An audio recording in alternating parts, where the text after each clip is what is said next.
Morning ಎಲ್ಲ warm ಮಾಡ್ಕೊಂಡು ರೆಡಿಯಾಗಿ ಶಾಲೆಗೆಲ್ಲ ರೆಡಿಯಾಗಿ ಬಂದಿರಲ್ವಾ? ರೈಟ್. ಇವತ್ತು ಕಥೆ ಹೇಳೋಣ. ಪಕ್ಷಿಗಳಲ್ಲಿ ಯಾವ್ದು ಬಹಳ ಇಷ್ಟ ನಿಮಗೆ?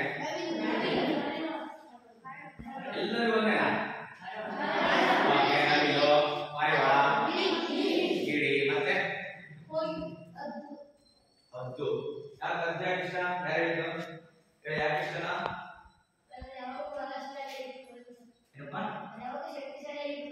ತುಂಬಾ ಬಲಶಾಲಿ ಪಕ್ಷಿ ಅದು. ಮತ್ತೆ ಮತ್ತೆ ಯಾರ್ಯಾರಿಗೆ ಇಷ್ಟ? ಎಷ್ಟು ವರ್ಷ ಬದುಕುತ್ತೆ ಗೊತ್ತಾ ಅದು? ಎಷ್ಟು ವರ್ಷ ಬದುಕುತ್ತೆ ಅಂತ ಗೊತ್ತಾ? ಅಂದಾಜಿದೆಯಾ? ಎಷ್ಟು ವರ್ಷ ಬದುಕೋದು? ಬಲಶಾಲಿ ಪಕ್ಷಿ ಒಪ್ಕೊಳ್ತೀರಲ್ವಾ? ರೈಟ್. ಅದು ಸುಮಾರು 70 ರಿಂದ 80 ವರ್ಷ ಬದುಕುತ್ತೆ. ಹದ್ದು ಇದೆಯಲ್ಲ, ಸುಮಾರು 70 ರಿಂದ 80 ವರ್ಷ ಬದುಕುತ್ತೆ. ಹೇಗೆ ಬದುಕುತ್ತೆ ಅದು ಅಂದ್ರೆ ಮತ್ತೆ ಮರುಜೀವ ಪಡೆಯುತ್ತೆ. ಹದ್ದು ಹೇಗೆ ಮರುಜೀವ ಪಡೆಯುತ್ತೆ ಗೊತ್ತಿಲ್ಲ. ಈಗ ನಿಮಗೆ ಬೇಡ ಅಂದ್ರೂ ಕೂಡ ಬೆಳೆಯತಕ್ಕಂಥ ಅಂಗಗಳು ನಿಮ್ಮ ದೇಹದಲ್ಲಿ ಯಾವ ಅಂಗಗಳು ಬೆಳೀತಾವೆ? ಕೂದಲು ಬೆಳೀತವೆ, ಮತ್ತೆ ಗುರುಗಳು ಬೆಳೀತಾವಲ್ವಾ? ಹಂಗೆ ನಮ್ಮ ದೇಹದಲ್ಲಿ ಬೇಡ ಅಂದ್ರೂ ಕೂಡ ಬೆಳೀತಾನೆ ಇರ್ತವೆ, ಹೌದಾನೆ? ಅದೇ ರೀತಿ ಹದ್ದು ಏನಿದೆಯಲ್ಲ, ಅದಕ್ಕೆ ಬಲ ಅಂದ್ರೆ ಯಾವುದು? ಅದರಲ್ಲಿ ಇರ್ತಕ್ಕಂಥ ಅಂಗ ಯಾವುದು? ಅದರಲ್ಲಿ ಯಾವುದು? ಕೊಕ್ಕು. ಯಾಕೆಂದ್ರೆ ಹದ್ದು ಇದೆಯಲ್ಲ, ಅತ್ಯಂತ ಬಲಿಷ್ಠವಾದ ಪ್ರಾಣಿನೂ ಕೂಡ ತನ್ನ ಕೊಕ್ಕಿನಿಂದ ಕಚ್ಚಿಕೊಂಡು ಎತ್ಕೊಂಡು ಹೋಗುವಂತ ಸಾಮರ್ಥ್ಯ ಇದೆ ಅಲ್ವಾ?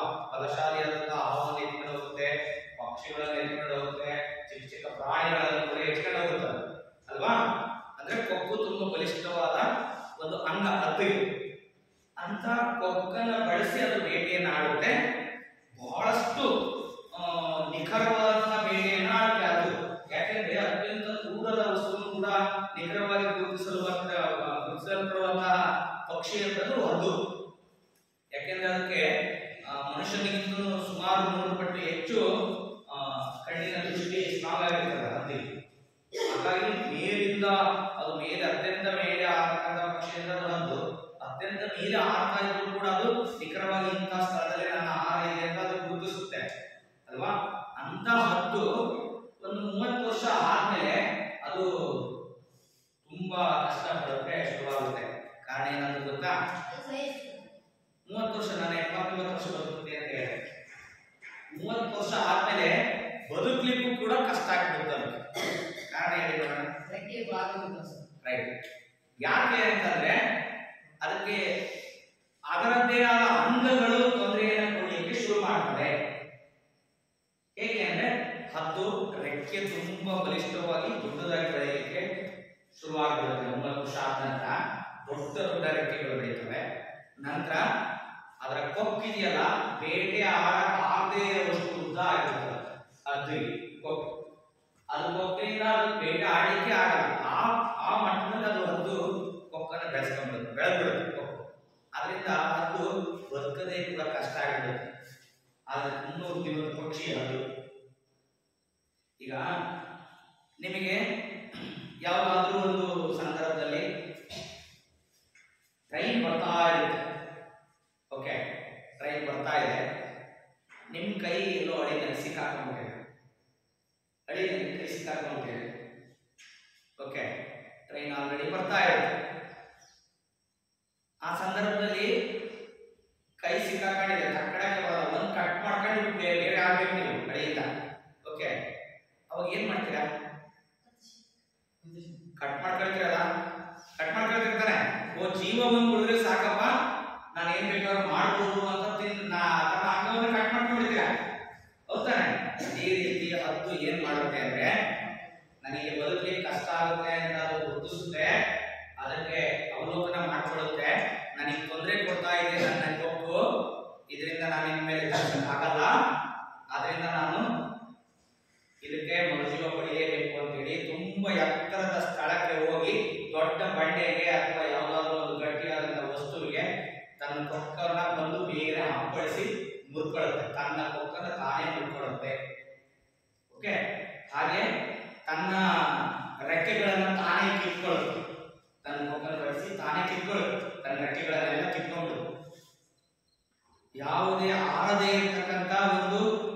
ನಿರ್ಜೀವ ಪ್ರಾಣಿಯ ರೀತಿಯಲ್ಲಿ ಬದುಕುತ್ತೆ 6 ತಿಂಗಳ ಕಾಲ.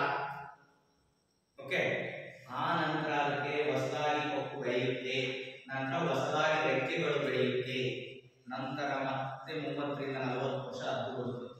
ತುಂಬಾ ನಿರಾಯಾಸವಾಗಿ ಬೇಟೆ ಆಡ್ಕೊಂಡು ತುಂಬಾ ಮೊದಲಿನ ರೀತಿಯಲ್ಲಿ ಅದು ಮತ್ತೆ ಬದುಕುತ್ತೆ. ಎಷ್ಟು ವಿಸ್ಮಯ ಐತಲ್ಲ ಜಗತ್ತಿಗೆ, ಪ್ರಾಣಿಗಳಲ್ಲಿ ಎಷ್ಟು ವಿಸ್ಮಯ ಐತಲ್ಲ ಪ್ರಾಣಿ ಪಕ್ಷಿಗಳಲ್ಲಿ. ಅದು ಮನುಷ್ಯ ಮಾತ್ರ ಏನ್ ಗೊತ್ತಾ, ತನಗೆ ಗೊತ್ತಿರುತ್ತೆ ಇದರಿಂದ ನನಗೆ ಹಾನಿ ಆಗುತ್ತೆ ಅಂತ ಗೊತ್ತಿರುತ್ತೆ, ಆದ್ರೂ ಅದನ್ನು ಮಾಡ್ತಾನೆ ಕೆಲವರು ಅಲ್ವಾ.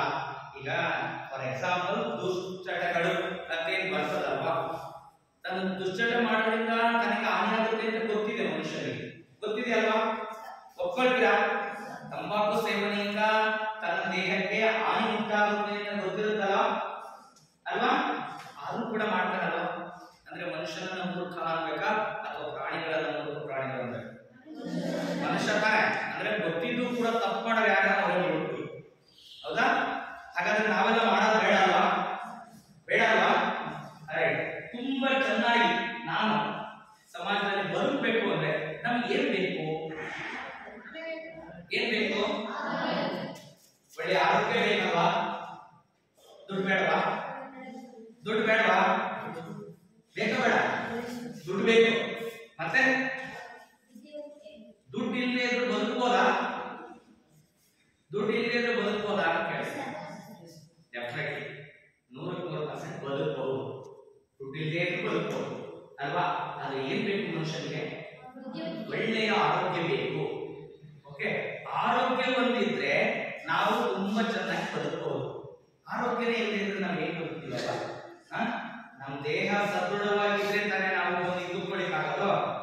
ದೇಹ ಸದೃಢವಾಗಿದ್ರೆ ತಾನೇ ನಾನು ಆರಾಮಾಗಿ ಸಮಾಜದಲ್ಲಿ ಜೀವನ ಮಾಡ್ಲಿಕ್ಕೆ ಆಗೋದು ಅಲ್ವಾ. ದೇಹನೇ ಆರಾಮಾಗಿ ಇರಲಿಲ್ಲ ಅಂದ್ರೆ, ದೇಹ ನಮಗೆ ತೊಂದರೆ ಕೊಡ್ತಾ ಇತ್ತು ನಾವು ಇರ್ಲಿಕ್ಕಾಗುತ್ತಾ? ಇಲ್ಲ ತಾನೆ, ತುಂಬಾ ಸುಸ್ತಾಗ್ತೀವಿ, ಹಾಗೆ ನಮ್ಗೆ ಏನು ಕೆಲಸಗಳನ್ನ ಮಾಡ್ಕೊಳ್ಳೋಕೆ ಆಗಲ್ಲ.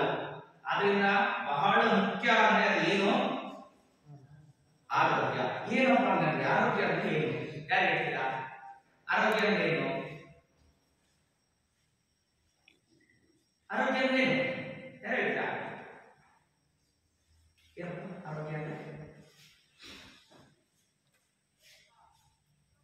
ಬಹಳ ಸಿಂಪಲ್ ಆಗಿ ನಿಮ್ಗೆ ಹೆಂಗ್ ಗೊತ್ತು ಹಾಗೆ ಹೇಳಿ, ನಿಮ್ಮದೇ ಡೆಫಿನೇಷನ್ ಅಲ್ಲಿ ಹೇಳಿ. ನಾನು ಬೇರೆ ವ್ಯಾಖ್ಯಾನ ಮಾಡಿ ಅಂತ ಹೇಳಲ್ಲ. ನಿಮ್ಮ ದೃಷ್ಟಿಯಲ್ಲಿ ಆರೋಗ್ಯ ಅಂದ್ರೆ ಏನಪ್ಪ? ಏನು ರೋಗದಿಂದ ಇಲ್ಲದೆ ಇರೋದು ಆರೋಗ್ಯ. ಬಹಳ ಸಿಂಪಲ್ ಇದೆ ಅಲ್ವಾ? Very good. ಯಾರಿಗೆ ರೋಗ ಇರಲ್ವೋ ಅವನು ಆರೋಗ್ಯವಂತ ಅಂತಾನೆ. ಮತ್ತೆ ನಿರೋಗಿಯಾಗಿರೋದು ಆರೋಗ್ಯ ಅಂತ ಏನಪ್ಪ? ಯಾವುದೇ ಕಾಯಿಲೆಗಳಿಲ್ಲದೆ ನೆಮ್ಮದಿಯಿಂದ ಅವನು ಜೀವನ ಮಾಡ್ತಾ ಇದ್ದಾರೆ ಅವನು ಆರೋಗ್ಯವಂತ ಅಂತ ನಾವು ಕರೀಬೋದಲ್ವಾ? ಅಲ್ವಾ? ಅದು ಬೇಕು ಅಂದ್ರೆ ನಾವು ಹೇಗಿರ್ಬೇಕು? ಮತ್ತೆ ಅದು ಬಿಟ್ಟು ಕೇಳಬೇಕು. ಮತ್ತೆ ಬೇರೆ ಬೇರೆ ಉತ್ತರ ಕೇಳಬೇಕು. ನಾನು ವ್ಯಾಯಾಮ ಮಾಡ್ತೀನಿ, ಒಳ್ಳೆ ಆಹಾರವನ್ನು ತಿಂತೀನಿ, ಮತ್ತೆ ಏನೇನು ಹೇಳಿ ನೀವು? Very good. ಹೇಗಿರ್ತೀವಿ ಹೇಳಿ? ಹೌದು, ಹೇಗಿರ್ಬೇಕು? ಎಲ್ಲ ಮಾಡಿ ಕೂಡ ನನ್ನ ಶುಚಿತ್ವವನ್ನ ಕಾಪಾಡಿಕೊಳ್ಳಿಲ್ಲ ಅಂದ್ರೆ ನಾವು ಆರೋಗ್ಯವನ್ನ ಹಾಳು ಮಾಡ್ಕೊಳ್ತೀವಿ. ಹೌದು ತಾನೆ? ಹೌದಲ್ವಾ? ಮುಖ್ಯವಾಗಿ ಏನಿರ್ಬೇಕು?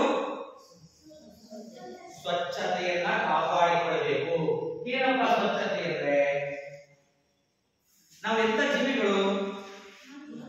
ಎಂತ ಜೀವಿಗಳು ನಾವು? ಒಬ್ಬೊಬ್ಬರೇ ಬದುಕ್ತೀವ? ಒಬ್ಬೊಬ್ಬರೇ ಇರ್ತೀವಲ್ಲ. ಮತ್ತೆ ಎಂತ ಜೀವಿಗಳು? ಸಂಘ ಜೀವಿಗಳು. ಸಮೂಹದಲ್ಲಿ ಸಮುದಾಯದಲ್ಲಿ ಬದುಕ್ತೀವಿ ನಾವು ಅಲ್ವಾ? ನಾವು ಸಮುದಾಯದಲ್ಲಿ ಬದುಕ್ತೀವಿ ಅಂದ್ರೆ ನಾವು ಇಡೀ ನಮ್ಮ ಸಮುದಾಯವನ್ನ ತುಂಬಾ ಚೆನ್ನಾಗಿ ಇಟ್ಕೋಬೇಕಲ್ವಾ? ಇಟ್ಕೋಬೇಕು ತಾನೆ? ರೈಟ್. ನಮ್ಮ ಇಡೀ ಸಮುದಾಯವನ್ನ ನಾವು ತುಂಬಾ ಸ್ವಚ್ಛವಾಗಿ ಇಟ್ಕೊಳ್ಬೇಕು. ಒಳ್ಳೆಯ ವಾತಾವರಣ ಸೃಷ್ಟಿ ಮಾಡ್ಕೊಳ್ಳಿದ್ರೆ ಏನಾಗುತ್ತಪ್ಪ? ಏನಾಗುತ್ತೆ? ಹಿಂಗೆ ಬೆಳ್ಳಿಗಳಾಗ್ತದೆ. ಓಕೆ, ಹೋಗಿ ಎಲ್ಲಿ ಹೋಗಿದೆ? ಏನಿದು? ಇಲ್ಲಿ ಹೋಗ್ಬಾರ್ದು ಅಂದ್ರೆ ನಾವೇನ್ ಮಾಡ್ಬೇಕು? ಹೇಗಿರ್ಬೇಕು? ಸ್ವಚ್ಛವಾಗಿರ್ಬೇಕು. ಇದು ಬೇಡ ಅಂದ್ರೆ ಈಗಿರ್ಬಾರ್ದು, ನಾವು ಈಗ ಆಗ್ಬಾರ್ದು. ನಾವು ಒಳ್ಳೆಯ ಆರೋಗ್ಯವನ್ನ ಕಾಪಾಡಿಕೊಳ್ಬೇಕು, ನಾವು ಆಸ್ಪತ್ರೆಗಳಿಗೆ ಹೋಗುವುದು ಬೇಡ ಅನ್ನೋದಾದ್ರೆ ನಾವು ಹೇಗಿರ್ಬೇಕಪ್ಪ? ಹೇಗಿರ್ಬೇಕು? ಸ್ವಚ್ಛವಾಗಿರ್ಬೇಕು, ಸ್ವಚ್ಛತೆಯನ್ನ ಕಾಪಾಡಿಕೊಳ್ಬೇಕು. ಹೇಗೆ ನಾವು ಸ್ವಚ್ಛತೆಯನ್ನ ಕಾಪಾಡಿಕೊಳ್ಳೋದು? ಇದು ಹೇಗೆ ಬೇಕು? ಸ್ವಚ್ಛತೆಯನ್ನ ಕಾಪಾಡಿಕೊಳ್ಳೋದು ಹೇಗೆ ಬೇಕು? ಈ ಆರೋಗ್ಯ ಶಿಕ್ಷಣ ಅನ್ನೋದು ಏನಿದೆಯಲ್ಲ, ಇದು ನಮ್ಮ ಶೈಕ್ಷಣಿಕವಾದಂತಹ ಮಹತ್ವವನ್ನ ಪಡೆಯಲಿಕ್ಕೆ, ಸಾಮಾಜಿಕ ಆರೋಗ್ಯಕ್ಕೆ ಸಂಬಂಧಪಟ್ಟಂತೆ ಸಾರ್ವಜನಿಕ ಸ್ಥಳದಲ್ಲಿ ಆರೋಗ್ಯಕರವಾದಂತಹ ವಾತಾವರಣವನ್ನು ಮೂಡಿಸೋದೇನಿದೆಯಲ್ಲ, ಇದಕ್ಕೆ ನಾವು ಆರೋಗ್ಯ ಶಿಕ್ಷಣ ಅಂತ ಕರಿತೀವಿ. ಓಕೆ, ಏನು ಆರೋಗ್ಯ ಶಿಕ್ಷಣ ಅಂದೇನು? ಶಿಕ್ಷಣ ಅಂದ್ರೆ ಏನಪ್ಪ? ಶಿಕ್ಷಣ ಅಂದ್ರೆ ಏನಪ್ಪ? ಅಗತ್ಯವಾಗಿದ್ದನ್ನು ಕಲಿಸೋದು ಶಿಕ್ಷಣ ಅಲ್ವಾ? ಆರೋಗ್ಯ ಶಿಕ್ಷಣ ಅಂದ್ರೆ ಏನಪ್ಪ? ಆರೋಗ್ಯಕ್ಕೆ ಸಂಬಂಧಪಟ್ಟಂತಹ ಸಾಮಾಜಿಕ ಮೌಲ್ಯಗಳನ್ನ ಕಲಿಸೋದು ಆರೋಗ್ಯ ಶಿಕ್ಷಣ ಅಲ್ವಾ? ಅಂದ್ರೆ ಸಮುದಾಯದಲ್ಲಿರ್ತಕ್ಕಂತಹ ಎಲ್ಲರಿಗೂ ಕೂಡ ನಾವು ಸಾಮಾಜಿಕ ಕಳಕಳಿಯನ್ನ ಮೂಡಿಸತಕ್ಕಂತಹ ಒಂದು ಶಿಕ್ಷಣವನ್ನು ನೀಡಬೇಕು. ಅದಕ್ಕೆ ನಾವು ಆರೋಗ್ಯ ಶಿಕ್ಷಣ ಅಂತ ಕರೀತೀವಿ ಅಲ್ವಾ? ಈಗ ನಾವು ಶಿಕ್ಷಣವನ್ನು ನೀಡಬೇಕು ಅಂದ್ರೆ ನಾವು ಅದ್ರ ಬಗ್ಗೆ ತಿಳ್ಕೊಂಡಿರ್ಬೇಕಲ್ವಾ? ರೈಟ್. ಏನು ಆರೋಗ್ಯ ಶಿಕ್ಷಣದಲ್ಲಿ ಏನೇನು ಬರ್ತದೆ? ಓಕೆ, ಪ್ರತಿಯೊಬ್ಬ ನಾಗರಿಕರು ಕೂಡ ಅಂದ್ರೆ ಸಮಾಜದಲ್ಲಿರ್ತಕ್ಕಂಥ ಎಲ್ಲರೂ ಕೂಡ ಹೆಂಗೆ ನಮ್ಮ ಸಮಾಜ ಹೆಂಗೆ ನಿರ್ಮಾಣ ಆಗಿದೆ ಅಂದ್ರೆ ಕೇವಲ ಒಬ್ಬೊಬ್ಬ ವ್ಯಕ್ತಿ ಪರಿಶ್ರಮ ಪಟ್ಟರೆ ಆಗಲ್ಲ. ಓಕೆ, ನಿಮಗೆ ಸ್ವತಂತ್ರ ಸಿಗ್ತಲ್ಲ, ಹೇಗೆ ಸಿಕ್ತು?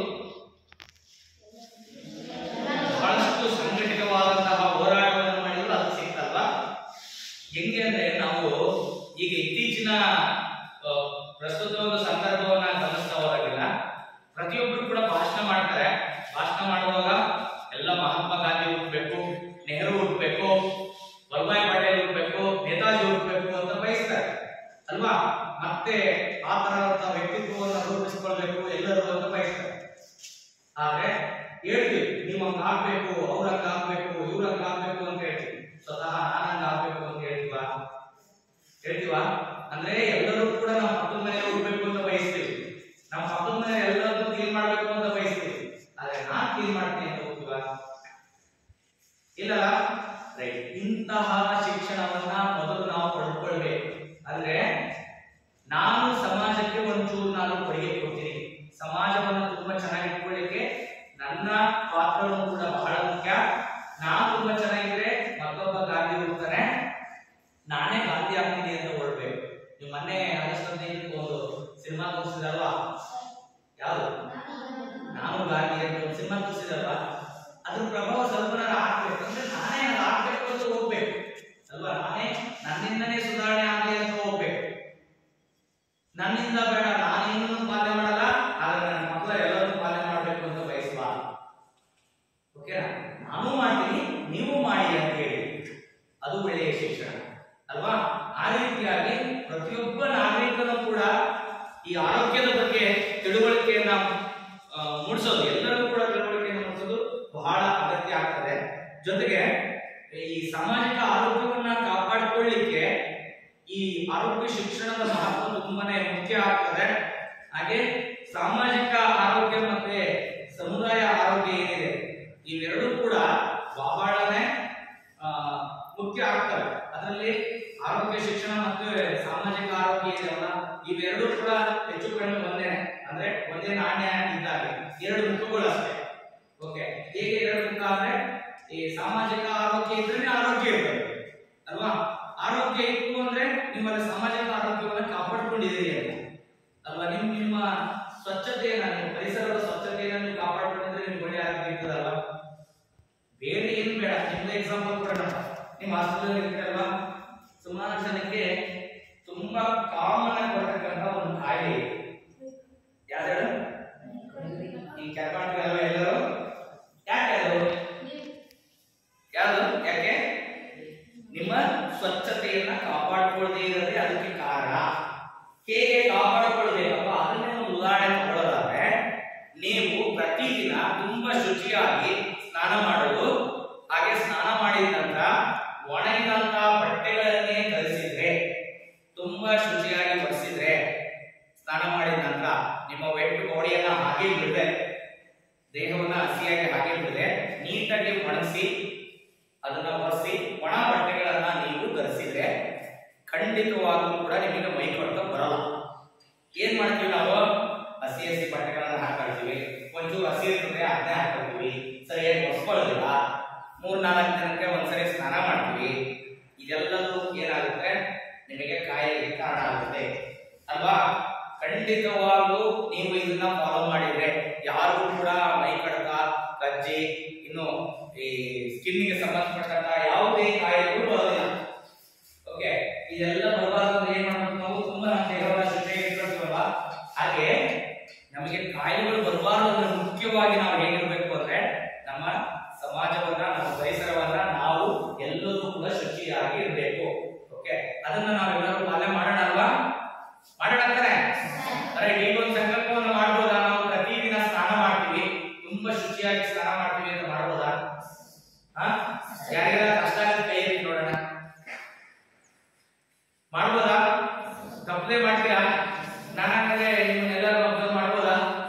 ಪ್ರತಿದಿನ ಮಾಡ್ತೀರಾ? ಈಗಾಗಲೇ ತುಂಬಾ ಪ್ರಾಮಾಣಿಕವಾಗಿ ಹೇಳಿ ನೋಡೋಣ. 2 ದಿನಕ್ಕೊಂದ್ಸರಿ ಯಾರು ಸ್ನಾನ ಮಾಡಿದ್ದೀರಿ ಇದುವರೆಗೂ? ಈಗ ಪ್ರಾಮಾಣಿಕವಾಗಿ ಹೇಳ್ತಿ, ತೊಂದ್ರೆ ಇಲ್ಲ. ರೈಟ್, ಮ್ಯಾಕ್ಸಿಮಮ್ ಇದೆ ಅಲ್ವಾ? ರೈಟ್, ಕೈ ಸರಿಯಾಗಿ ಕೇಳಿಸ್ಕೊಳ್ಳಿ. ಖಂಡಿತವಾಗ್ಲೂ ಪ್ರತಿದಿನ ಸ್ನಾನ ಮಾಡಿದ್ರೆ ಖಂಡಿತವಾಗ್ಲೂ ನಿಮಗೆ ಕಾಯಿಲೆ ಬರಲ್ಲ, ಖಂಡಿತವಾಗಿಯೂ ಕೂಡ ಬರಲ್ಲ. ಓಕೆ, ಅದನ್ನ ಸ್ವಲ್ಪ ಕಷ್ಟ ಅನ್ಸುತ್ತೆ ನಿಮಗೆ, ಆದ್ರೆ ನಿಮಗಾಗಿ ನೀವು ಅದನ್ನ ಮಾಡ್ಕೊಳ್ಬೇಕು.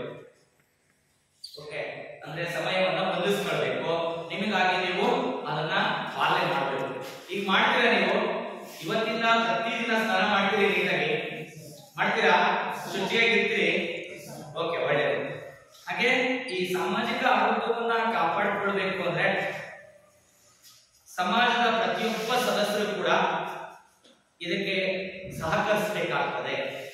ಓಕೆ, ಈಗ ನಿಮಗೆ ನಾಳೆ 24ಕ್ಕೆ ಏನಿದೆ ವಿಶೇಷ? ಶ್ರದ್ಧಾಂಜಲಿ ಕಾರ್ಯಕ್ರಮ ಇದೆ ಅಲ್ವಾ? ಅದರಲ್ಲಿ ತುಂಬಾ ಲಕ್ಷಾಂತರ ಜನ ಬರ್ತಾರೆ. ತುಂಬಾ ನಿಮ್ಮ ಪರಿಸರ ಹಾಳಾಗುವಂತ ಸಂದರ್ಭಗಳು ಕೂಡ ಸೃಷ್ಟಿ ಆಗುತ್ತೆ. ಎಲ್ಲದರಲ್ಲಿ ಕಸ ಎಸೆತಾರೆ ಅಲ್ವಾ? ಐಸ್ ಕ್ರೀಮ್ಗಳನ್ನ ತಿಂದು ಹಾಕ್ತಿರ್ತಾರೆ, ಹಾಗೆ ಸಾಕಷ್ಟು ಪ್ಲಾಸ್ಟಿಕ್, ಹಾಗೆ ವೇಸ್ಟ್ ಕವರ್ಗಳು, ಅದು ಎಲ್ಲ ಬಿಸಾಕ್ತಾರಲ್ವಾ? ಅದರಿಂದ ನಿಮ್ಮ ಪರಿಸರ ಹಾಳಾಗುತ್ತಲ್ಲ. ರೈಟ್, ಈಗ ಆಗಬಾರ್ದು ಅಂದ್ರೆ ಏನ್ ಮಾಡ್ಬೇಕು? ಸಾಮಾಜಿಕ ಕಳಕಳಿಯನ್ನು ಹುಟ್ಟಿಸ್ಬೇಕು. ಹೇಗೆ ಹುಟ್ಟಿಸೋದು ಅಂದ್ರೆ ಒಬ್ಬರು ಹೊಣೆಗಾರಿಕೆನ ಇದು ಅಲ್ಲ, ಅಂದ್ರೆ ಪ್ರತಿಯೊಬ್ಬರಲ್ಲೂ ಕೂಡ ನಾವು ಸಾಮಾಜಿಕವಾಗಿ ಇರ್ತಕ್ಕಂತಹ ಕಳಕಳಿಯನ್ನ ಹುಟ್ಟಿಸಿದ್ದೇ ಆದ್ರೆ ನಾವು ತುಂಬಾ ಶುಚಿಯಾಗಿರಬಹುದು, ತುಂಬಾ ಶುಚಿಯಾಗಿರ್ಬಹುದು. ಈಗ ನಮಗೆ ಎಲ್ಲರಿಗೂ ಕೂಡ ಒಂದು ಕಳಕಳಿ ಇತ್ತು ಅಂದ್ಕೊಳ್ಳಿ. ಒಂದು ಗ್ರಾಮ ಇದೆ, ಎಕ್ಸಾಂಪಲ್, ಅದು ಒಂದು ಗ್ರಾಮ ಇದೆ ಅಂದ್ರೆ ಆ ಗ್ರಾಮದಲ್ಲಿರ್ತಕ್ಕಂಥ ಪ್ರತಿಯೊಬ್ಬರಿಗೂ ಕೂಡ ಪರಿಸರದ ಬಗ್ಗೆ ಒಂದು ಕಾಳಜಿ ಇದೆ. ಪ್ರತಿಯೊಬ್ಬರಿಗೂ ಕೂಡ ನಾನು ಪರಿಸರವನ್ನ ಹಾಳು ಮಾಡಬಾರದು ಅಂತ ಒಂದು ಜಾಗೃತಿಯ ಒಂದು ಜ್ಞಾನ ಇದೆ ಅಂದ್ರೆ ಆ ಗ್ರಾಮ ಖಂಡಿತವಾಗೂ ಕಲುಷಿತಗೊಳ್ಳಲ್ಲ ಅಲ್ವಾ? ಎಲ್ಲೆಂದರಲ್ಲಿ ಕಸವಷ್ಟೇ ನಮ್ಮ ಗ್ರಾಮನೇ ಹಾಳಾಗುತ್ತೆ ಅಂತ ಅವ್ರಿಗೆ ಗೊತ್ತಿತ್ತು ಅಂದ್ರೆ ಖಂಡಿತವಾಗಿ ಅವ್ರು ಏನ್ ಮಾಡಲ್ಲ, ಖಂಡಿತವಾಗೂ ಕೂಡ ಎಲ್ಲೆಂದರಲ್ಲಿ ಹಾಳು ಮಾಡಲ್ಲ. ಹೌದಾ? ಅಗತ್ಯವಾಗಿ ಅದನ್ನ ಸುರಕ್ಷಿತ ಜಾಗಕ್ಕೆ ಅದನ್ನ ತುಂಬಾ ಶುಚಿಗೊಳಿಸಿ ಇಡೀ ಗ್ರಾಮವನ್ನ ಸ್ವಚ್ಛವಾಗಿರ್ತಾರೆ. ಅಂದ್ರೆ ಇಲ್ಲಿ ಏನು ಅವಶ್ಯಕತೆ ಇದೆ ಹಾಗಾದ್ರೆ? ಸಾಮಾಜಿಕ ಕಳಕಳಿಯ ಜ್ಞಾನ ಅವಶ್ಯಕತೆ ಇದೆ. ಅಂದ್ರೆ ಸಾಮಾಜಿಕವಾಗಿ ನಾವು ಹೇಗೆ ಬದುಕಬೇಕು ಅನ್ನುವಂತ ಜ್ಞಾನವನ್ನ ಕಲಿಸಬೇಕಾಗಿದೆ. ಯಾರಿಗೆ ಕಲಿಸ್ಬೇಕು? ಯಾರಿಗೆ ಕಲಿಸ್ಬೇಕಪ್ಪ? ಪ್ರತಿಯೊಬ್ಬರಿಗೂ ಕಲಿಸ್ಬೇಕು. ಮೊದಲು ನಾನು ಕಲ್ತ್ಕೋಬೇಕು. ಓಕೆ, ಮೊದಲು ನಾನು ಕಲ್ತ್ಕೋಬೇಕು, ಆಮೇಲೆ ಬೇರೆಯವರಿಗೆ ಕಲಿಸ್ಬೇಕು. ಹೌದಾನೆ? ತುಂಬಾ ಶುಚಿಯಾಗಿ ಇಟ್ಕೊಳ್ಬೇಕು ನಾನು ನನ್ನ ಪರಿಸರವನ್ನ ಅಂತ ನಾನು ಕಲ್ತ್ಕೋಬೇಕು. ಅದನ್ನ ರೂಢಿಗತಗೊಳಿಸಬೇಕು. ಅದನ್ನ ರೂಢಿಗೊಳಿಸಿ ನಾನು ಅದನ್ನ ಅನುಸರಿಸ್ತಾ ಬಂದ್ರೆ, ನಮ್ಮ ಮನೋವೃತ್ತಿಯಲ್ಲಿ ನಾವು ಅದನ್ನ ಬದಲು ಮಾಡ್ಕೊಳ್ತಾ ಬಂದ್ರೆ, ಒಳ್ಳೆಯ ಆರೋಗ್ಯವನ್ನ ಕಾಪಾಡ್ಕೊಳ್ಬೇಕು, ಒಳ್ಳೆಯ ಪರಿಸರವನ್ನ ಸೃಷ್ಟಿ ಮಾಡಬೇಕು ಅಂತ ಅನ್ಕೊಂಡು ಬಂದ್ರೆ ಖಂಡಿತವಾಗ್ಲೂ ಕೂಡ ಒಂದು ಮಾದರಿಯ ಸಮಾಜವನ್ನ ನಾವು ಸೃಷ್ಟಿ ಮಾಡಬಹುದು. ಒಪ್ಕೊಳ್ತೀರಲ್ವಾ? ರೈಟ್. ಈ ಒಂದು ಸಮುದಾಯದ ಆರೋಗ್ಯಕ್ಕೆ ಸಂಬಂಧಪಟ್ಟಂತೆ ಕೆಲವು ತಜ್ಞರು, ಶಿಕ್ಷಣ ತಜ್ಞರು ಏನಿದ್ದಾರೆ ಅವರು ಕೆಲವು ಹೇಳಿಕೆಗಳನ್ನ ಹೇಳಿದ್ದಾರೆ. ಏನ್ ಬರ್ತದಪ್ಪ? ಡಾಕ್ಟರ್ ವಿನ್ಸ್ಲೋ ಅನ್ನುವಂಥವ್ರು ಹೇಳಿದ್ದಾರೆ,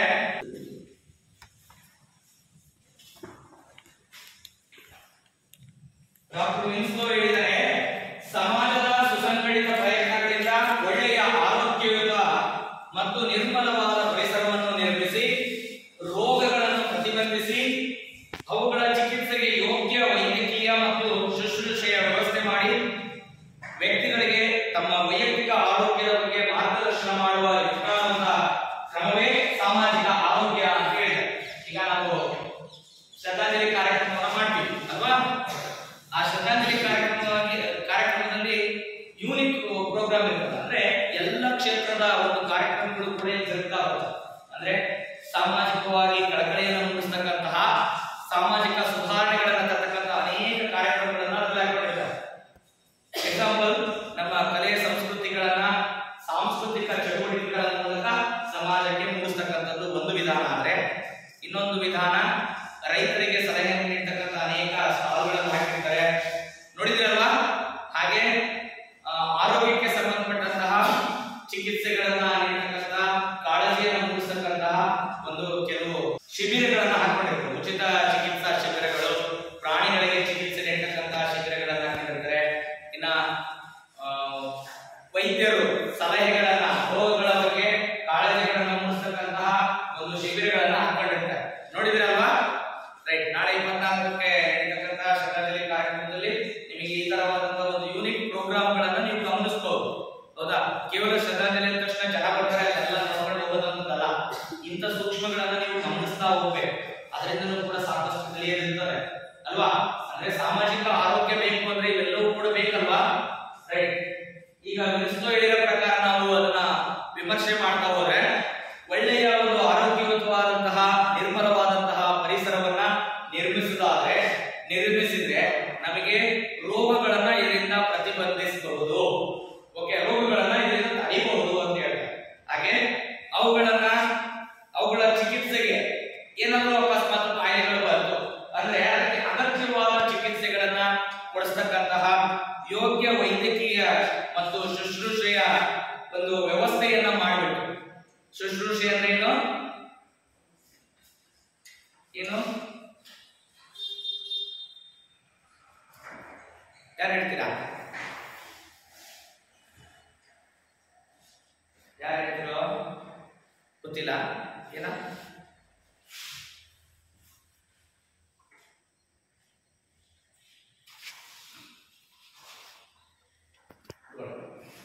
ಪಾಲನೆ ಮಾಡೋದು, ಲಾಲನೆ ಪಾಲನೆ ಅಂತೀರಲ್ಲ ಅದು.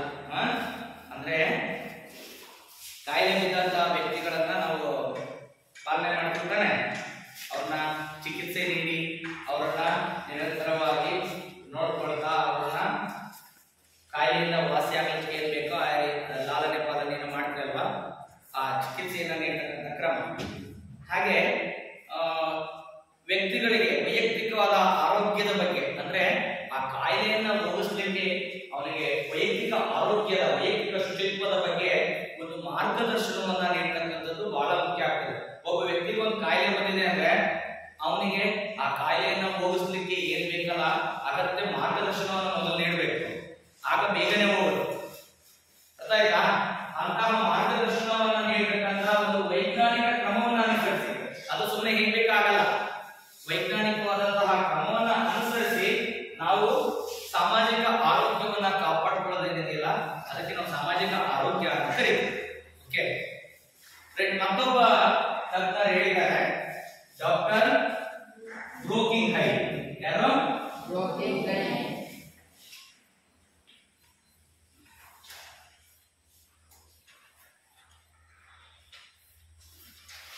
ಈ ಬ್ರೋಕಿಂಗ್ ಹೇಳಿದರೆ ಇದನ್ನ ತುಂಬಾ ಚೆನ್ನಾಗಿ ನೋಡ್ಕೊಳ್ಳಿ, ಚೆನ್ನಾಗಿ ನೆನಪಿಟ್ಕೊಳ್ಳಿ.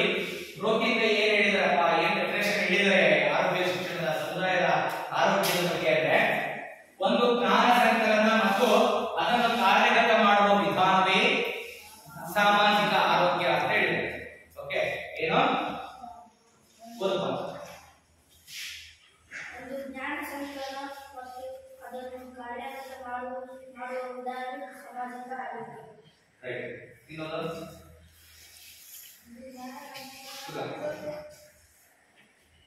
ಅದನ್ನು ಕಾರ್ಯಗತ ಮಾಡುವ ವಿಧಾನವೇ ಸಾಮಾಜಿಕ ಆರೋಗ್ಯ. ಒಂದು ಒಂದು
ಉಳಿದ ರೋಗಗಳಿಂದ ಸಂರಕ್ಷಿಸಿಬಿಟ್ಟು ಆರೋಗ್ಯವನ್ನ ಕಾಪಾಡಲಿಕ್ಕೆ, ಅದನ್ನ ಉತ್ತಮಗೊಳಿಸಲಿಕ್ಕೆ, ಹಾಗೆ ಆಹಾರದಲ್ಲಾಗ್ತಕ್ಕಂಥ ಕಲಬೆರಕೆಗಳನ್ನ ತಡೆಯಲಿಕ್ಕೆ, ಹಾಗೆ ನೀರಿನ ಮಲಿನತೆಗಳನ್ನ ತಡೆಯಲಿಕ್ಕೆ, ಇನ್ನ ಹವೆಯಿಂದ ಅಂದ್ರೆ ವಾಯು ಮಾಲಿನ್ಯದಿಂದ ಆಗ್ತಕ್ಕಂತಹ ಒಂದು ಅವಘಡಗಳನ್ನ ತಡೆಯಲಿಕ್ಕೆ, ಒಳ್ಳೆಯ ನಾಗರಿಕರು ಇರುವಂತೆ ಮಾಡುವಂತಹ ಒಂದು ಸುಸಂಘಟಿತವಾದ ಪ್ರಯತ್ನವನ್ನ ನಾವೆಲ್ಲರೂ ಕೂಡ ಮಾಡಬೇಕಾಗ್ತದೆ.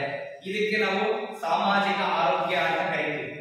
ಅಂದ್ರೆ ಎಷ್ಟೆಲ್ಲ ಹೊಣೆ ಇದೆ ನಮಗೆ ಅಂದ್ರೆ ಅಗತ್ಯವಾದಂತಹ ಜ್ಞಾನವನ್ನ ನಾವು ಸಮಾಜದಲ್ಲಿ ತುಂಬಬೇಕು. ಈಗಪ್ಪ ಅಗತ್ಯವಾದ ಜ್ಞಾನವನ್ನ ತುಂಬಬೇಕು, ಹೇಗೆ ತುಂಬಬೇಕು? ಒಬ್ಬ ತುಂಬಾ ಮೋಜು ಮಸ್ತಿ ಮಾಡ್ತಾ ಇರ್ತಾನೆ, ಯಾವುದೋ ದುಷ್ಟಗಳನ್ನ ಮಾಡ್ತಾ ಇರ್ತಾನೆ, ಅವನ ಮಕ್ಕಳಲ್ಲಿ ಕೂತ್ಕೊಂಡು ನಾವು ನಗಾಡ್ಕೊಂಡು ಕೂತ್ಕೊಂಡಿರ್ತೀವಿ. ಅಲ್ಲ ತಾನೆ? ಮತ್ತೆ ಹೇಗೆ ತುಂಬೋದು? ಈಗ ನೀವು ಪ್ರೌಢಶಾಲಾ ವಿದ್ಯಾರ್ಥಿಗಳು ಹೆಚ್ಚಿನದಾಗಿ ನಿಮಗೆ ಆಕರ್ಷಣೆಗಳಿಗೆ ಬೇಗನೆ ನೀವು ಒಳಗಾಗ್ತೀರಾ. ಹೇಗೆ ಆಕರ್ಷಣೆಗಳಿಗೆ ಅಂದ್ರೆ ನಿಮ್ಮ ಇಂದ್ರಿಯಗಳ ನಿಗ್ರಹಗಳನ್ನ ಮಾಡದೆ ಅನೇಕ ದುಶ್ಚಟಗಳಿಗೆ ಬಲಿಯಾಗಬೇಕು. ಓಕೆ, ಮೊದಲು ಮಾನಸಿಕವಾದ ಸ್ಥಿರತೆಯನ್ನ ಕಾಪಾಡಿಕೊಂಡಿರೋದಿಲ್ಲ. ಯಾಕೆಂದ್ರೆ ಈ ವಯಸ್ಸಿನಲ್ಲಿ ಹೆಂಗಿರ್ತದೆ ಅಂದ್ರೆ ನಿಮಗೆ ಸರಿಯಾದಂತಹ ನಿರ್ಧಾರಗಳನ್ನ ತೆಗೆದುಕೊಳ್ಳತಕ್ಕಂತಹ ಸಾಮರ್ಥ್ಯದ ಕೊರತೆ ಇರ್ತದೆ. ಯಾಕೆ ಇರ್ತದಪ್ಪ ಅದು? ಯಾಕೆ ಇರ್ತದೆ? ಅಗತ್ಯವಾದ ಜ್ಞಾನ ಇರೋದಿಲ್ಲ. ಅಗತ್ಯವಾದ ಜ್ಞಾನ ಇಲ್ಲದೆ ಇದ್ದರೆ ಏನಾಗುತ್ತೆ? ತುಂಬಾ ನಿನಗೆ ಆಕರ್ಷಣೆ ಅನಿಸಿದ್ದನ್ನ ನೀನು ಅದನ್ನ ಅನುಸರಿಸಬೇಕು ಅಂತ ಅನಿಸ್ತದ ಅಲ್ವಾ? ತುಂಬಾ ಚೆನ್ನಾಗಿ ಒಬ್ಬ ಹುಡುಗಿ ತುಂಬಾ ಚೆನ್ನಾಗಿ ಮೇಕಪ್ ಮಾಡ್ಕೊಂಡು ಎದುರಿಗೆ ಬಂದು ಏನ್ ಮಾಡ್ತಾರೆ? ಏನ್ ಮಾಡ್ತೀರಾ? ನೋಡ್ಕೊಂತ ನಿಂತ್ಕೊಂಡಿರ್ತೀರಲ್ವಾ? ನೋಡ್ಕೊಂತ ನಿಂತ್ಕೊಂಡಿರ್ತೀರಲ್ವಾ? ಸುಮಾರು ಜನಕ್ಕೆ ಮೊನ್ನೆದಾಗಿ ನಾನು ಕೌನ್ಸಿಲಿಂಗ್ ಮಾಡಿದೆ ಮೆಟ್ಟಾಸಿ. ಯಾರ್ಯಾರಿಗೆ ಮಾಡಿದ್ದೀನಿ ಅಂತ ಗೊತ್ತಿರುತ್ತೆ. ಅಂದ್ರೆ ನಿಮ್ಮ ಹೋಗ್ತಾ ಇರ್ತಕ್ಕಂಥ ದಾರಿ ಸರಿ ಇಲ್ಲ, ಇದರಿಂದ ಏನೇನು ಅನಾಹುತಗಳು ಆಗ್ತದೆ ಅಂತ ಅವರಿಗೆ ತಿಳಿಸ್ಕೊಟ್ಟಿದ್ದೀನಿ. ಓಕೆ, ಅಂದ್ರೆ ಅಲ್ಲಿ ಏನಂದ್ರೆ ಜ್ಞಾನದ ಕೊರತೆ ಇರ್ತದೆ ನಮಗೆ. ಅದನ್ನ ಒಂದೇ ಬಾರಿಗೆ ನೀವು ಮಾಡಿದ್ದು ತುಂಬಾ ಅಪರಾಧ, ತುಂಬಾ ಕಠಿಣ ಶಿಕ್ಷೆ ಹಾಗೆ ಹೀಗೆ ಅಂತ ಹೇಳಲ್ಲ. ಅಂದ್ರೆ ನಿನಗೆ ಜ್ಞಾನವನ್ನ ತುಂಬಬೇಕು ನಾವು. ಅಂದ್ರೆ ಖಾಲಿ ಪತ್ರ ನಾವು ಏನಾಗಿದ್ರು ತಗೊಳ್ಳೋದಲ್ಲ, ಕಲ್ಮಶ ಆಗಿದ್ರು ತಗೊಳುತ್ತೆ, ಒಳ್ಳೇದಾಗಿದ್ರು ತಗೊಳುತ್ತೆ. ಹೌದಾನೆ? ಅಂದ್ರೆ ನೀವು ಒಂದು ರೀತಿಯಾದಂತಹ ಖಾಲಿ ಮಾತೆಗಳು. ನಿಮಗೆ ತುಂಬಾ ಕೆಟ್ಟದ್ದು ಕೂಡ ಬೇಗನೆ ಹೋಗುತ್ತೆ, ಒಳ್ಳೆಯದು ಕೂಡ ಬೇಗ ಹೋಗುತ್ತೆ, ಒಳ್ಳೆಯದು ಬೇಗನೆ ಕೆಟ್ಟು ಹೋಗುತ್ತೆ. ಅದಕ್ಕಾಗಿ ನಾವು ಇದು ಕೆಟ್ಟದ್ದು, ಇದನ್ನು ಮುಗಿಸ್ಕೋಬಾರದು ಅನ್ನೋ ಜ್ಞಾನವನ್ನು ಮೊದಲು ತುಂಬಬೇಕು ಅಲ್ವಾ? ಅಂದ್ರೆ ನೀವು ತುಂಬಾ ಚೆನ್ನಾಗಿದ್ರೆ, ಈಗ ಎಕ್ಸಾಂಪಲ್ ಏನಪ್ಪಾ ಅಂದ್ರೆ ನೀವೆಲ್ಲ ಯಾರಪ್ಪ ವಿದ್ಯಾರ್ಥಿಗಳಾನೆ. ವಿದ್ಯಾರ್ಥಿ ಅಂದ್ರೆ ವಿದ್ಯೆಯನ್ನ ಬೇಡೋನು, ವಿದ್ಯೆ ಪ್ಲಸ್ ಅಸ್ತಿ, ಅಸ್ತಿ ಅಂದ್ರೆ ಬೇಡೋನು. ವಿದ್ಯೆಯನ್ನ ನೀನು ಬೇಡಿದ್ದೆ ಆದ್ರೆ ನೀನು ಈ 5 ವರ್ಷಗಳು ತುಂಬಾ ಚೆನ್ನಾಗಿ ಕಷ್ಟಪಟ್ಟರೆ, ಬಹಳ ಚೆನ್ನಾಗಿ 5 ವರ್ಷ ತುಂಬಾ ಚೆನ್ನಾಗಿ ಕಷ್ಟಪಟ್ಟೆ ಅಂದ್ರೆ, ತುಂಬಾ ಚೆನ್ನಾಗಿ ಜ್ಞಾನಾರ್ಜನೆ ಮಾಡ್ಕೊಂಡೆ ಅಂದ್ರೆ, ತುಂಬಾ ಒಳ್ಳೆಯ ಜ್ಞಾನವನ್ನ ಸಂಪಾದನೆ ಮಾಡ್ಕೊಂಡೆ ಅಂದ್ರೆ ಇನ್ನ ಎಷ್ಟು ವರ್ಷ? ಇದು 70 ವರ್ಷ ಆರಾಮಾಗಿರ್ತೀವಿ. ಹೌದಾನೆ? ಹೌದಲ್ಲಪ್ಪ? ಆದ್ರೆ ಈ 5 ವರ್ಷ ನಾವು ಜ್ಞಾನದ ಕೊರತೆಯಿಂದ ಕೇವಲ ಆಕರ್ಷಣೆಗಳಿಗೆ ಒಳಗಾಗ್ಬಿಟ್ವಿ ಅಂದ್ರೆ 70 ವರ್ಷ ಕಷ್ಟಪಡ್ತೀವಿ. 70 ವರ್ಷ ಸುಖ ಬೇಕು, 5 ವರ್ಷ ಸುಖ ಬೇಕಾ? 70 ವರ್ಷ ಸುಖ ಬೇಕಾನೆ? 70 ವರ್ಷದ ಸುಖ ಬೇಕು ಅಂದ್ರೆ ನಾವೇನ್ ಮಾಡ್ಬೇಕು?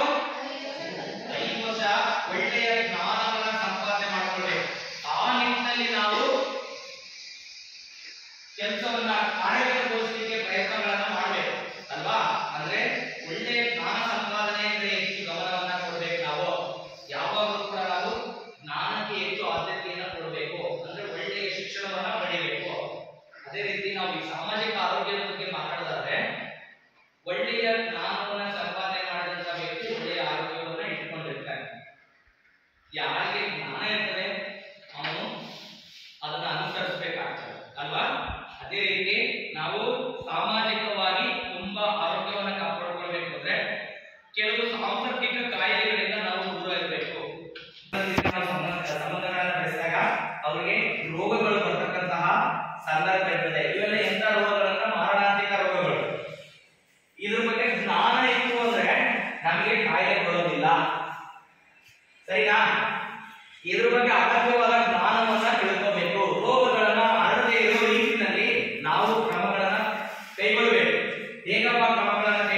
ಫಸ್ಟ್ ನಾನು ಅನುಸರಿಸ್ತೀನಿ. ಓಕೆ, ಇಂಥ ಯಾವುದೇ ಅನಾಹುತಗಳನ್ನು ನಾನು ಮಾಡೋದಿಲ್ಲ ಅಂತ ಫಸ್ಟ್ ನಾನು ಸಂಕಲ್ಪವನ್ನು ಮಾಡ್ಕೊಳ್ಳೋದು. ಆನಂತರ ನಮ್ಮ ಪಕ್ಕದವರಿಗೂ ಕೂಡ ಜ್ಞಾನವನ್ನ ನೀಡತಕ್ಕಂತಹ ಒಂದು ಕೈಂಕರ್ಯವನ್ನು ನಾವು ಹಮ್ಮಿಕೊಳ್ಬೇಕಾಗ್ತದೆ. ಓಕೆ, ಹಾಗೆ ಏನು ಅಂದ್ರೆ ನಮ್ಮ ಕಣ್ಣು ಒಳ್ಳೆಯ ಆಹಾರವನ್ನು ನೋಡಿದ ತಕ್ಷಣ ಅಲ್ಲಿ ಗಳೆಯುತ್ತೆ, ನಮ್ಮ ಮೂಗು ಒಳ್ಳೆಯ ವಾಸನೆಯನ್ನ ಗ್ರಹಿಸಿದ ತಕ್ಷಣ ಅಲ್ಲಿ ಗಳೆಯುತ್ತೆ ಅಲ್ವಾ? ಮನಸ್ಸು ಹೇಳಿದಾನೆ ಅಲ್ಲಿ ಹೋಗೋಣ ಅದು ತಿನ್ನೋಣ ಅಂತ ಅನ್ಸುತ್ತೆ, ಎಲ್ಲರಿಗೂ ಅನ್ಸುತ್ತಲ್ವಾ? ರೈಟ್. ಅಂದ್ರೆ ತುಂಬಾ ಆಕರ್ಷಣೆ ಅನ್ಸಿದ್ದನ್ನ ನಾವು ಮಾಡ್ತೀವಿ, ತುಂಬಾ ಒಳ್ಳೆಯದು ಅನ್ನೋದನ್ನ ಬಿಟ್ಬಿಡ್ತೀವಿ ಅಲ್ವಾ? ಆಕರ್ಷಣೆ ಅನ್ನೋದನ್ನ ಮಾಡ್ತೀವಿ, ಒಳ್ಳೆಯದು ಅನ್ಕೊಂಡದನ್ನ ಬಿಟ್ಬಿಡ್ತೀವಿ. ಮುಖ್ಯವಾಗಿ ಕಾಯಿಲೆಗಳು ಬರ್ತಾ ಇರೋದು 90% ಕಾಯಿಲೆಗಳು ಯಾರಿಂದ ಬರ್ತದೆ ಹೇಳ್ಬೇಕು ನೋಡೋಣ. 90% ಕಾಯಿಲೆಗಳು ನಮಗೆ ಯಾವ್ದ್ರಿಂದ ಬರ್ತಾ ಇದೆ ಹೇಳಿ ನೋಡೋಣ. ಯಾವ್ದ್ರಿಂದಪ್ಪ? ಒಟ್ಟಾರೆಯಾಗಿ ಅಂತ ಹೇಳಿ ಯಾರು ಹೇಳೋದು?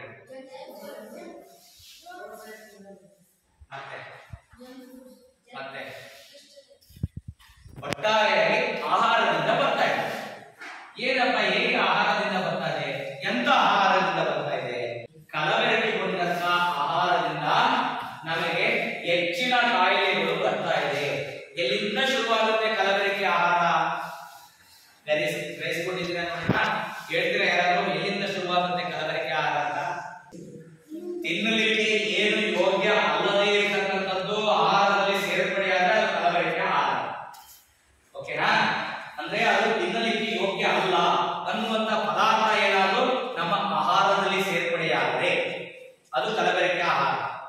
ಓಕೆನಾ? ರೈಟ್. ಹೇಗಪ್ಪ ಒಳ್ಳೆಯ ಆಹಾರ ಕಲಬೆರಕೆ ಆಹಾರ ಹೇಗೆ ಕೊಡ್ತೀವಿ? ಅದು ಎಲ್ಲಿಂದ ಸೇರ್ಪಡೆ ಆಗುತ್ತೆ ನೋಡೋಣ, ಹೇಳಿ ನೋಡೋಣ. ನೀವೆಲ್ಲ ಆರೋಗ್ಯವಂತರಲ್ವಾ? ಎಲ್ಲ ಸುಶಿಕ್ಷಿತರು, ಶಿಕ್ಷಣವನ್ನ ಪಡೆದಂತಹ ವ್ಯಕ್ತಿಗಳು, ಹೌದಾನೆ? ರೈಟ್. ಇದರಲ್ಲಿ ಸುಮಾರು ಜನ ರೈತರ ಮಕ್ಕಳು ಇದ್ದೀರಾ? ಯಾರ್ಯಾರಿದ್ದೀರಿ ಕೈ ಎತ್ತಿ ನೋಡೋಣ. ಓಕೆ, ಎಲ್ಲರೂ ರೈತರ ಮಕ್ಕಳೇ ಇದ್ದೀರಿ. ನಾವೇನ್ ಮಾಡ್ತೀವಿ? ಬೆಳೆಗಳನ್ನ ಬೆಳೆಯುವಾಗ ಏನ್ ಮಾಡ್ತೀವಪ್ಪ? ಬೆಳೆಗಳನ್ನ ಬೆಳಿತೀವಲ್ವಾ? ಬೆಳಿತೀವಲ್ವಾ? ಹೆಚ್ಚಿನ ಇಳುವರಿ ಬೇಕಪ್ಪ ನಮಗೆ. ಏನ್ ಮಾಡ್ತೀವಿ?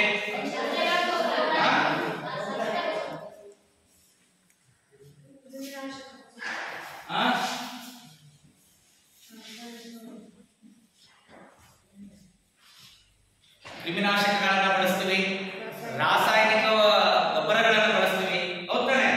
ಅಂದ್ರೆ ಹೆಚ್ಚಿನ ಇಳುವರಿ ಬೇಕು ಅಂತ ಹೇಳಿ ನಾವು ಹೆಚ್ಚಿನ ದುರಾಸೆಗೆ ಮನುಷ್ಯ ಹೋಗ್ಬಿಟ್ಟಿದ್ದಾನೆ ಅಲ್ವಾ? ಆದ್ರೆ ಹಿಂದಿನ ಕಾಲದಲ್ಲಿ ಹೇಗಿತ್ತು? ಇವುಗಳ ಬಳಕೆ ಕಡಿಮೆ ಆಗಿತ್ತು. ಏನಾದ್ರು ನಮ್ಮ ಬೆಳೆಗಳಿಗೆ ತೊಂದರೆ ಆಗಿತ್ತು, ರೋಗಗಳು ಬಂದಿತ್ತು ಅಂದ್ರೆ ಅದನ್ನ ವೈಜ್ಞಾನಿಕ ರೀತಿಯಲ್ಲಿ ತಾವೇ ತಯಾರಿಸಿದಂತ ಔಷಧೋಪಚಾರಗಳನ್ನ ಮಾಡೋದ್ರ ಮೂಲಕ ಹಿಂದೆ ಮಾಡ್ತಾ ಇದ್ರು. ಆದ್ರಿಂದ ಆಹಾರದ ಗುಣಮಟ್ಟ ಏನಿತ್ತು ಅದು ತುಂಬಾ ಉತ್ತಮವಾಗಿತ್ತು. ಹಾಗೆ ಅದರಿಂದ ಅದನ್ನ ತಿಂದ್ರೆ ನಮಗೆ ಯಾವುದೇ ಕಾಯಿಲೆಗಳು ಬರ್ತಾ ಇರಲಿಲ್ಲ. ಆದ್ರೆ ಇತ್ತೀಚಿನ ದಿನದಲ್ಲಿ ವಿಜ್ಞಾನ ಮುಂದುವರೆದಂತಲ್ಲ ಏನ್ ಮಾಡಿದ್ರು? ಜಾಸ್ತಿ ಕ್ರಿಮಿನಾಶಕಗಳು ಬಂದು ಆ ಕ್ರಿಮಿನಾಶಕಗಳಿಂದ ಸಾಕಷ್ಟು ತೊಂದರೆಗಳು ಕೂಡ ಬಂದು, ಅಂದ್ರೆ ಆಹಾರದ ಕಲಬೆರಕೆ ಆಹಾರವನ್ನ ಬೆಳೀತಕ್ಕಂಥ ವಿಧಾನದಿಂದಲೇ ಶುರುವಾಗುತ್ತೆ. ಓಕೆ, ಅಂದ್ರೆ ನಮಗೆ ಈಗ ಸಿಗೋದೇ ನಮಗೆ ಕ್ರಿಮಿನಾಶಕ ಹೊಡೆದಂತ ಆಹಾರ. ಒಪ್ಕೊಳ್ತೀರಾ? ಯಾವ್ದಾರ ಕ್ರಿಮಿನಾಶಕ ಹೊಡೆದೇ ಇರತಕ್ಕಂಥ ಆಹಾರ ಸಿಗ್ತದ ನಿಮಗೆ? ಯಾವುದು ಸಿಗ್ತದೆ? ಅಂದ್ರೆ ಆಹಾರದ ಕಲಬೆರಕೆ ಅಲ್ಲಿಂದನೇ ಶುರುವಾಗುತ್ತೆ ಅಲ್ವಾ? ರಾಸಾಯನಿಕ ಗೊಬ್ಬರಗಳನ್ನ ಹಾಕಿ ಬೆಳೆಸಿದಂತ ಆಹಾರ ನಿಮಗೆ ಸಿಗತ್ತೆ, ಹೌದಲ್ವಾ? ರಾಸಾಯನಿಕ ಗೊಬ್ಬರ ಹಾಕಲಿಲ್ಲ ಸಿಗ್ತದ? ಸಿಗ್ತದೆ. ಯಾರೋ ತುಂಬಾ ಈಗ ಇತ್ತೀಚಿನ ದಿನದಲ್ಲಿ ನೀವು ಸಾವಯವ ಗೊಬ್ಬರಗಳನ್ನ ಬಳಸಿ ಆರೋಗ್ಯವನ್ನ ಕಾಪಾಡಿಕೊಳ್ಳಲೇಬೇಕು ಅಂತ ಕೆಲವು ಒಂದು ವರ್ಗದ ಜನ ಹೊರಟಿದೆ ಅಲ್ವಾ? ಆ ನಿಟ್ಟಿನಲ್ಲಿ ನಾವು ಕೂಡ ಭಾಗಿಯಾಗಬಹುದಲ್ವಾ? ನಮ್ಮ ಮುಂದಿನ ಪೀಳಿಗೆಗೂ ಕೂಡ ತುಂಬಾ ಆರೋಗ್ಯವಂತವಾಗಿರ್ಬೇಕು ಅಂದ್ರೆ ನಾವು ಈ ಆಹಾರದ ಕಲಬೆರಕೆಯನ್ನ ಕಡಿಯಬೇಕಾಗ್ತದೆ. ಮುಂದೊಂದು ದಿನ ನಮಗೆ ಒಳ್ಳೆಯದು ಅಂತ ಸಿಗದೇ ಇಲ್ಲ, ಹಂಗಾಗ್ಬಿಡ್ತದೆ. ಹಾಗಾಗಿ ಒಳ್ಳೆಯದನ್ನ ನಾವು ಕಾಪಾಡಿಕೊಳ್ಬೇಕು ಅಂದ್ರೆ ಇಂಥ ಕಲಬೆರಕೆಗಳನ್ನ ಕಡಿಬೇಕು. Okay, right. ಇದು ನಾವು ಬೆಳೀತಕ್ಕಂತ ವಿಧಾನದಲ್ಲಿ ಆಯ್ತು. ನೆಕ್ಸ್ಟ್ ಮುಂದುವರೆದು ಇಷ್ಟೇ ನಿಲ್ತದ? ಇಲ್ಲ, ಇನ್ನು ಮುಂದುವರೆದು ಹೋಗ್ತದೆ. ಇನ್ನು ನೇರವಾಗಿ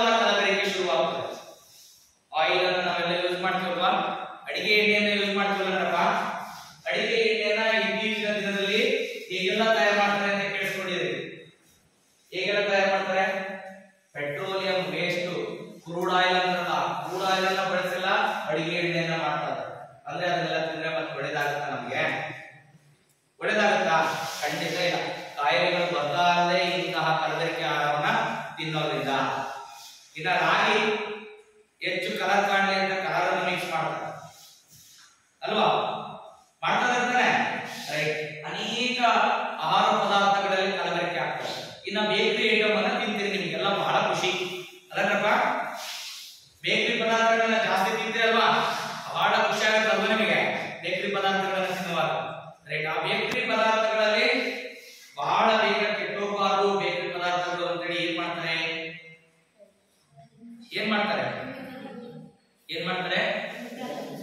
ಈಸ್ಟ್ ಅನ್ನ ಬಳಸ್ತಾರೆ, ಅತಿ ಹೆಚ್ಚು ಈಸ್ಟ್ ಅನ್ನ ಬಳಸ್ತಾರೆ. ಓಕೆ, ಅದು ಹಾಳಾಗಬಾರ್ದು ಬೇಗನೆ ಖುಷಿ ಬರಬಾರ್ದು ಅಂತ ಈಸ್ಟ್ ಅನ್ನ ಬಳಸ್ತಾರೆ. ಅದರಿಂದ ಏನಾಗುತ್ತೆ, ನಮ್ಮ ದೇಹದ ಜೀರ್ಣ ಶಕ್ತಿಯನ್ನ ಹಾಳು ಮಾಡುತ್ತೆ. ಬೇಕರಿ ಪದಾರ್ಥಗಳನ್ನು ತಿನ್ನೋದ್ರಿಂದ ನಮ್ಮ ದೇಹದಲ್ಲಿರ್ತಕ್ಕಂಥ ಜೀರ್ಣಾಂಗ ವ್ಯೂಹ ಏನಿದೆಯಲ್ಲ, ಆ ಜೀರ್ಣಾಂಗ ವ್ಯೂಹನೇ ಹಾಳಾಗುತ್ತೆ. ಹಾಗೆ ನೀವು ರೋಡ್ ಸೈಡ್ ಅಲ್ಲಿ ಜಂಕ್ ಫುಡ್ ಗಳನ್ನ ತಿಂತೀರಾ. ಜಂಕ್ ಫುಡ್ ಗಳಲ್ಲಿ ಇತ್ತೀಚಿನ ದಿನದಲ್ಲಿ ಒಂದು ಬ್ಯಾನ್ ಮಾಡಿದ್ರೆ, ಗೋಬಿನ ಬ್ಯಾನ್ ಮಾಡಿದ್ರಲ್ವಾ. ಯಾಕೆ ಬ್ಯಾನ್ ಮಾಡಿದ್ರು? ಅದಕ್ಕೆ ಕಲರ್ ಅನ್ನ ಮಿಕ್ಸ್ ಮಾಡ್ತಾ ಇದ್ರು, ಅದಕ್ಕೆ ಅದನ್ನೆಲ್ಲ ಬ್ಯಾನ್ ಮಾಡಿದ್ರಲ್ವಾ. ಅಂದ್ರೆ ಅದು ಆರೋಗ್ಯಕ್ಕೆ ಹಾನಿಕಾರಕ ಅಂತ ಹೇಳಿ ಬ್ಯಾನ್ ಮಾಡಿದ್ರು. ಅದನ್ನೆಲ್ಲ ತಿನ್ನೋದ್ರಿಂದ ನಮ್ಮ ಜೀರ್ಣಾಂಗ ವ್ಯೂಹನೇ ಹಾಳಾಗುತ್ತೆ, ಜೀರ್ಣ ಶಕ್ತಿ ಕಳ್ಕೊಳ್ತಾ ಹೋಗುತ್ತೆ, ರೋಗ ನಿರೋಧಕ ಶಕ್ತಿ ಹಾಳಾಗ್ತಾ ಹೋಗುತ್ತೆ, ಅದರಿಂದ ಅನಾರೋಗ್ಯಕ್ಕೆ ಕಾರಣ ಆಗ್ತದೆ. ಅದರಿಂದ ಇಂಥದ್ದೆಲ್ಲವನ್ನೂ ಕೂಡ ಅವಾಯ್ಡ್ ಮಾಡ್ಬೋದಲ್ವಾ, ನಾವು ಮಾಡ್ಬೋದಲ್ವಾ. ಪ್ರಾರಂಭದಲ್ಲಿ ಹೇಳಿದ್ರೆ ಗೊತ್ತಿದ್ದು ಕೂಡ ಮಾಡೋರಿಗೆ ಏನಂತ ಕರೀತಾರೆ, ಮೂರ್ಖರು ಅಂತ ಕರೀತಾರೆ ಅಲ್ವಾ. ಅಂದ್ರೆ ನಿಮಗೆ ಗೊತ್ತಿದೆ ಇದು ಅಲ್ಲ, ಒಳ್ಳೇದಲ್ಲ ಅಂತ ಗೊತ್ತಿದೆ, ಆದ್ರೂ ಕೂಡ ಮಾಡ್ತೀವಲ್ವಾ. ಮತ್ತೆ ಏನಂತ ಕರಿಬೇಕು ನಮ್ಮನ್ನೆಲ್ಲ? ಪ್ರಾಣ ಬೇಡ ಅಲ್ವಾ, ನಾವು ಬೇಡ ತಾನೆ. ಅಂದ್ರೆ ನಾವೆಲ್ಲ ತುಂಬಾ ಶುಚಿಯಾಗಿರ್ತೀವಿ, ಒಳ್ಳೆಯ ಆಹಾರವನ್ನು ತಿಂತೀವಿ ತಾನೆ, ರೈಟ್. ಓಕೆ, ಇವನ್ನೆಲ್ಲವನ್ನೂ ಕೂಡ ನಾವು ರೂಢಿ ಮಾಡ್ಕೊಳ್ಳೋಣ. ಆರೋಗ್ಯದ ಬಗ್ಗೆ ಒಳ್ಳೆಯ ಕಾಳಜಿಯನ್ನ ಇಟ್ಕೊಳ್ಳೋಣ. ಒಳ್ಳೆಯ ಆರೋಗ್ಯಯುತವಾದಂತಹ ಸಮಾಜವನ್ನ ನಿರ್ಮಾಣ ಮಾಡೋಣ. ಎಲ್ಲರಿಗೂ ಅದು ಕರ್ತವ್ಯ ಆಗ್ತದೆ. ಒಳ್ಳೆಯ ಸಮಾಜವನ್ನ ನಿರ್ಮಾಣ ಮಾಡತಕ್ಕಂತಹ ಹೊಣೆಗಾರಿಕೆ ಎಲ್ಲರಿಗೂ ಆಗಿರ್ತದೆ. ನಮ್ದು ನಿಮ್ದು ಎಲ್ಲರೂ ಕೂಡ ಒಳ್ಳೆಯ ಸಮಾಜವನ್ನು ನಿರ್ಮಾಣ ಮಾಡತಕ್ಕಂಥ ಹೊಣೆಗಾರಿಕೆ ಅಲ್ವಾ. ಅದರಿಂದ ನಾವು ಈಗ ನಾಳೆ 20ನೇ ತಾರೀಕಿಂದ ನಿಮಗೆ ಕಾರ್ಯಕ್ರಮ ಇದೆ ಅಲ್ವಾ. ಅದರಲ್ಲಿ ಒಂದು ಸಾಮಾಜಿಕ ಕಳಕಳಿಯನ್ನು ಮೂಡಿಸತಕ್ಕಂತಹ ಒಂದು ಚಟುವಟಿಕೆಯನ್ನ ನಾವು ಮಾಡೋಣ. ನಿಮ್ಮ ತರಗತಿಯಿಂದ, ನಿಮ್ಮ ವಿಭಾಗದಿಂದ 9th B ಸೆಕ್ಷನ್ ಅಲ್ವಾ, 9th B ಸೆಕ್ಷನ್ ಇಂದ ನೀವು ಒಂದು ಚಟುವಟಿಕೆಯನ್ನ ಮಾಡೋಣ. ಹೇಗಪ್ಪ ಅಂದ್ರೆ, ಸಾಮಾಜಿಕ ಶುಚಿತ್ವವನ್ನ ಕಾಪಾಡಿಕೊಳ್ಳಲಿಕ್ಕೆ ನಾವು ಒಂದು ಕೈಂಕರ್ಯವನ್ನ ತರೋಣ. ಯಾರಿಗೂ ಹೇಳೋದು ಬೇಡ, ಕೇವಲ ಬ್ಯಾನರ್ಗಳನ್ನ ಇಟ್ಕೊಳ್ಳೋದು. ಅಂದ್ರೆ ಬೋರ್ಡ್ ಈ ರೀತಿಯಾಗಿ ಒಂದು ಫ್ಲೇಮ್ ಶೀಟ್ ಅನ್ನ ಕಟ್ ಮಾಡ್ಕೊಳ್ಳಿ. ಓಕೆ, ಶುಚಿತ್ವದ ಬಗ್ಗೆ ಕಳಕಳಿಯನ್ನು ಮೂಡಿಸ್ತಕ್ಕಂಥ ಸ್ಲೋಗನ್ಗಳನ್ನ ನೀವು ನೀಟಾಗಿ ಬರ್ಕೊಂಡು ಬರಬೇಕು. ಓಕೆ, ಸುಮ್ಮನೆ ಒಂದು ಶೋ ಅನ್ನ ಮಾಡುದು. ನಿಮಗೆ ಕಾರ್ಯಕ್ರಮದ ಸಂದರ್ಭದಲ್ಲಿ ಒಂದು ಲೈವ್ ಮಾಡಿಕೊಂಡು ಹೀಗೆ ಪ್ರತಿಯೊಬ್ಬರಿಗೂ ಕೂಡ ತೋರಿಸ್ತಾ ಬರೋದು. ಎಲ್ಲೆಂದರಲ್ಲಿ ಎಸೆತಕ್ಕಂತಹ ಮನಸ್ಥಿತಿಯನ್ನ ನಾವು ಆದಷ್ಟು ಇದರಿಂದ ಕಡಿಮೆ ಮಾಡಬಹುದು. ನೀವು ಈ ಒಂದು ಚಟುವಟಿಕೆಯನ್ನ ಮಾಡಿದ್ರೆ, ಈ ಕೆಲಸವನ್ನ ಮಾಡಿದ್ರೆ, ಕೇವಲ 10 ಜನ ಅದರಿಂದ ಪ್ರಭಾವಿತರಾಗಿ ಕಸವನ್ನ ಅಲ್ಲೇ ಎಸೆದೆ ಡಸ್ಟ್ಬಿನ್ ಹಾಕಿದಾನೆ ಅಂದ್ರೆ ನಿಮ್ಮ ಕೆಲಸ ಸಾರ್ಥಕ ಅಂತ ಅಲ್ವಾ. 10 ಜನ ಕಸವನ್ನ ಅಲ್ಲೇ ಹಾಕಿದ್ರೆ 10 ಜನವನ್ನ ಬದಲು ಮಾಡತಕ್ಕಂತ ಸಾಮರ್ಥ್ಯ ನಿಮ್ಮಲ್ಲಿದೆ. ಒಪ್ಕೊಳ್ತೀರಾ? ರೈಟ್. ಹಾಗೆ ಇದನ್ನು ಮಾಡಿ ಏನಾದ್ರೂ ಕಸ ಬಿದ್ದಿತ್ತು ಅಂದ್ರೆ ಅದನ್ನ ತೆಗೆದು ಹಾಕ್ತಕ್ಕಂತಹ ಒಂದು ಚಟುವಟಿಕೆಯನ್ನ ನಾವು ಮಾಡೋಣ. ಅದೇ ರೀತಿಯಾದಂತಹ ಸ್ಲೋಗನ್ ಹಾಕಿಬಿಡಿ. ಆರೋಗ್ಯವೇ ಭಾಗ್ಯ, ಶುಚಿತ್ವ